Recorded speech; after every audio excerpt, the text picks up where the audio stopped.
প্রিয় শিক্ষার্থী a cube plus b cube সমান a plus b whole cube minus 3ab into a plus b। এখানে a cube minus b cube a minus b whole cube plus 3ab into a minus b। প্রিয় শিক্ষার্থী এখানে একটা প্লাসের সূত্র একটা মাইনাসের সূত্র দেওয়া আছে।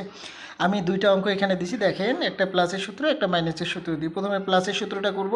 এখানে আছে m প্লাস 1/m সমান কি দেওয়া আছে 3 হলে m কিউব প্লাস 1/m কিউবের মান কত। তাহলে আমি প্লাসের সূত্রটা ব্যবহার করব। তাহলে প্লাসের মান দেওয়া আছে, যেটা দেওয়া আছে লিখব, তারপর যার মান নির্ণয় করতে বলবো সেটা হবে প্রদত্ত রাশি। আমি প্রদত্ত রাশিটা লিখলাম m cube plus 1/m cube.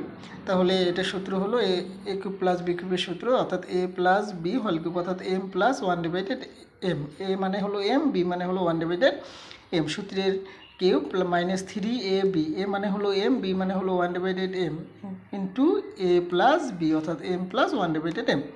প্রিয় শিক্ষার্থী দেখতে পারতেছেন এখানে m প্লাস 1/m এর মান 3 আছে। আমি m প্লাস 1/m এর বদলে 3 লিখলাম, তার উপর কিউব আছে কিউব দিলাম, মাইনাস 3 m উপর নিচ কাটা গেলে এখানে থাকে 3 লিখলাম, এটার মান 3, এই যে এখানে 3 আছে আমি 3 লিখলাম। তাহলে 3 গুণ করলে 27 থেকে 9 বাদ দিলে প্রিয় শিক্ষার্থী 18 পাই। অঙ্কটা হয়ে গেল। এখন মাইনাসের অঙ্কটা করব আমরা। তাহলে প্রিয় শিক্ষার্থী এখানে দেখেন মাইনাসের মান দেওয়া আছে, মাইনাসের সূত্র দেওয়া আছে। আমি মাইনাসের সূত্রটা ব্যবহার করব, এই যে a minus b whole cube plus 3ab into a minus b।